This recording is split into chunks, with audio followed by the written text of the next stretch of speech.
So this is my spoiler warning. Please, if you have not yet seen Spider-Man Across the Spider-Verse, don't watch this video. Just go see the movie and then come back and see it, okay? I don't want anybody, I could not live with myself if I was able to taint that experience for anybody. So go see it and then come back, okay?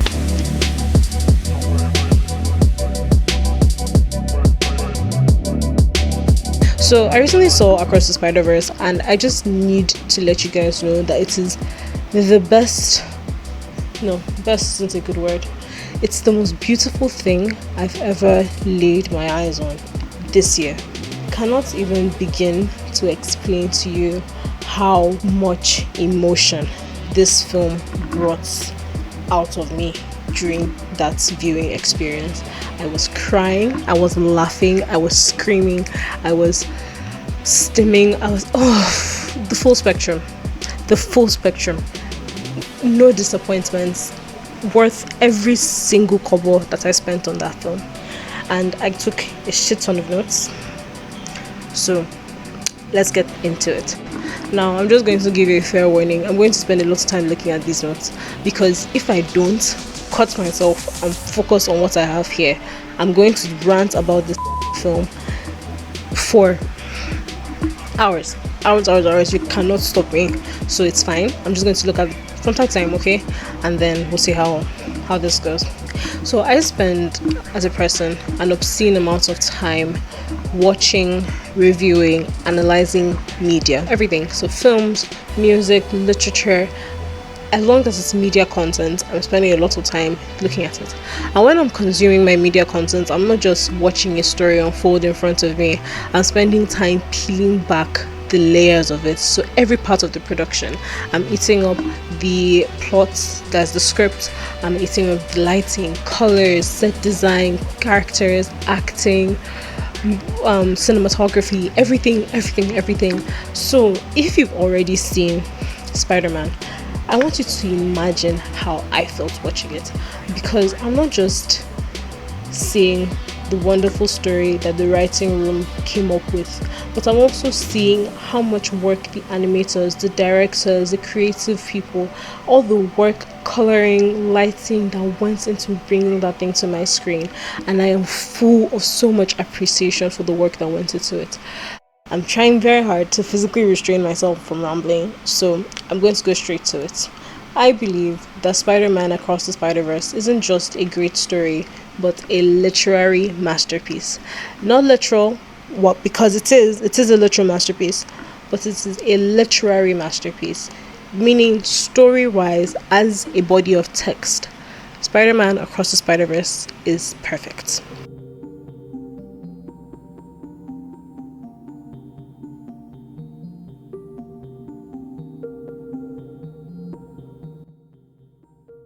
So the official synopsis of the movie reads as such. After reuniting with Gwen Stacy, Brooklyn's full-time, friendly neighborhood Spider-Man is catapulted across the Spider-Verse, where he encounters a team of spider people charged with protecting its very existence. However, when the heroes clash on how to handle a new threat, Miles finds himself pitted against the other spiders. He must soon redefine what it means to be a hero so he can save the people he loves the most. This is a solid story, right? Like, as an objective story, hero's journey, story breakdown, it's great. The MC has a goal. He wants to join this elite force of spider people that he has found community in once. The challenge is that he cannot and doesn't make the cut, and he's trying to prove to himself and everyone else that he is good enough to be a part of their group. Only for him to find out that the very group that he wants to be a part of is a weapon fashioned against him. I had to allow my Nigerian to jump out there, okay? Now, not only is he incapable of achieving this goal of his, but the goal, the thing that he wants, is going to be the end of him and seeks to destroy him. Now he has to spend the rest of the story unfolding this journey of self-discovery and self-acceptance that he's been in, and proving to himself that he is worthy of his role, of his place as Spider-Man, and he has the power to be that superhero, and he has to find a way to find his own footing, to be able to pave his own story, his own narrative, regardless of what anybody else thinks. My favorite part of the story has to be the subtext, okay? Because if you peel it back, or if you listen really, really hard, you find out that the story of Miles Morales isn't just one that is happening within the plot, but is one that is addressing everything that's happening outside of the story directly across the fourth wall. This story has been able to successfully touch and address the fourth wall without even breaking it. The story of Miles Morales is one that has been highly debated within the fandom and nerd community. People who have special interest in superheroes, comic books, and that sort of thing have been, since it came out, has spent a lot of time debating whether or not Miles Morales is a valid Spider-Man. Is he just a one-off character that is made for this particular story? Is he one of the many iterations that we just push to the sidelines? Or is he one that they're trying to establish within the universe as a valid part of it? And while a lot of fans are very open to accepting a new Spider-Man because there have been so many iterations of that story over the years, they have certain things that they're looking out for in a story that claims to be a Spider-Man story that they can identify and pick up on and be like, okay, yeah, so this is a valid story, right? So we have the series of events and patterns, consistency throughout every single iteration that makes it valid. Those are things that they can recognize and be like, okay, so because this has this, and this, it is a canon story. See what they did there, right? So, canon events, according to the story and according to the movie, are defined as events in the plot that are consistent throughout the Spiderverse, and this is quite literal, right? So, every Spider-Man story has him getting bitten by a radioactive spider. It has an Uncle Ben moment, it has an Aunt May, it has a Gwen Stacy, and it also has them living a double life, right? So these are things, themes, scenes that fans can notice and be like, oh, okay, so this is Spider-Man, just like a different version of Spider-Man, and they can see it as an accurate representation of their very beloved character. Now, the main conflict of this movie centers around Miles' refusal to conform to these events. Because if we want to be very real about it, the things that tend to shape Spider-Man are usually very traumatic events and things that they can recognize. So there's a lot of death and loss. And while we as outside viewers can say it and just see it as like it's just how it is, right? Just a part of the story.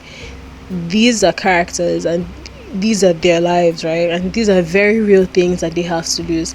And to tell someone like Miles, who is very new to this, that he has to experience this loss and this trauma to be able to be a valid member of the group, is something that if it was a regular person, even a regular person wouldn't sit down to accept. But these are things that all the other spider people have accepted, and this is why they are now a part of this elite group of spider people. They are canon Spider-Men, they're canon spider people, because they've accepted that this is just how it be. They have to lose somebody that they love and they care about greatly and they respect. They have to go through this deep trauma to be able to be seen as a spider person, and a lot of them have already accepted this, and it's something that we too knew, like, oh, okay, has this happened to him? So yeah, how can you tell me he's a real spider person if this thing hasn't happened to him? These are things that led to him being excluded outside and within the text.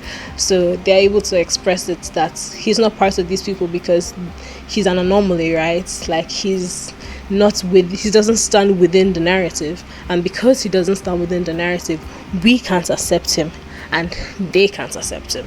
So if you really think about it, Miguel O'Hara is not the person who decides who gets to be a part of the elite group of spider people. We do. And I just thought that this was a really, really mind-blowing thing that they were able to weave into that narrative so seamlessly. and it was just perfect.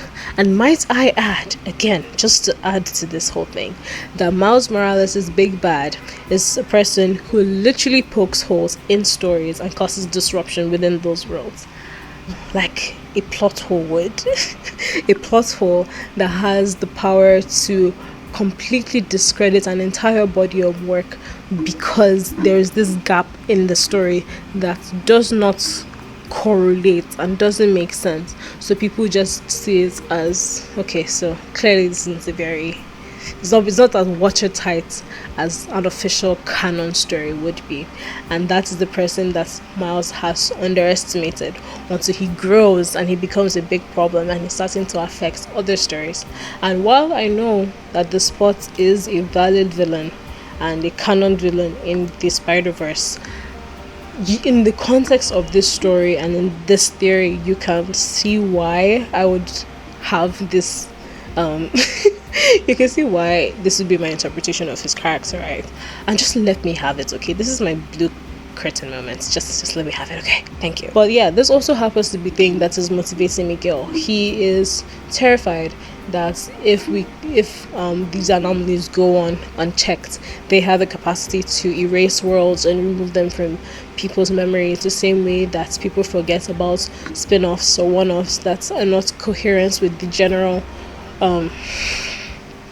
overarching story of a certain universe. Miguel also attacks Miles Morales' insecurities, and he tells him that he wasn't supposed to be Spider-Man.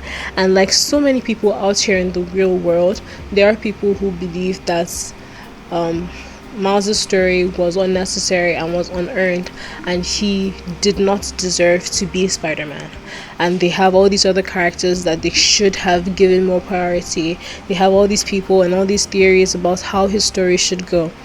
And especially as a POC main character in a notoriously exclusionary space, Miles Morales has had a really tough time as a character grabbing his footing within the community as a valid part of it, because a lot of people can appreciate the story as it is, but being able to integrate him into the Spider-Verse is something that a lot of people have some issues with and don't think he deserves to be there yet. This film is Miles taking control of that narrative and responding to the criticism and the haters directly.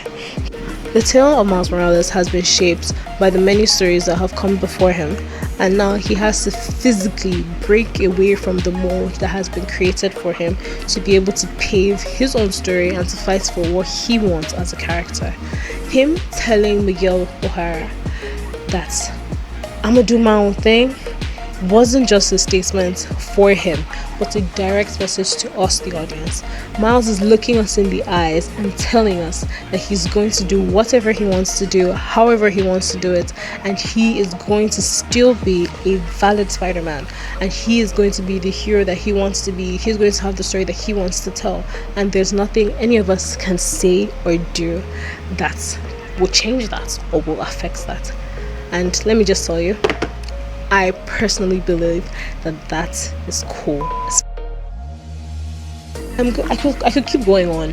I could keep going on and on and on and on, talking about the cinematography, the animation, the lighting, the colors, the different representation of the Spider People, and how unique everything was to them to make them have their own place in a movie that is about thousands, if not hundreds of thousands, of Spider People. I could do all that, but I'm going to leave that for somebody who is probably way more excited about it than I am.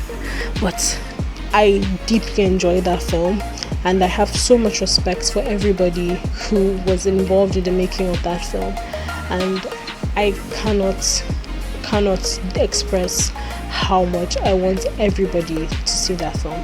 If you have the means, just do it. Just do it. It was worth everything that I spent to watch it.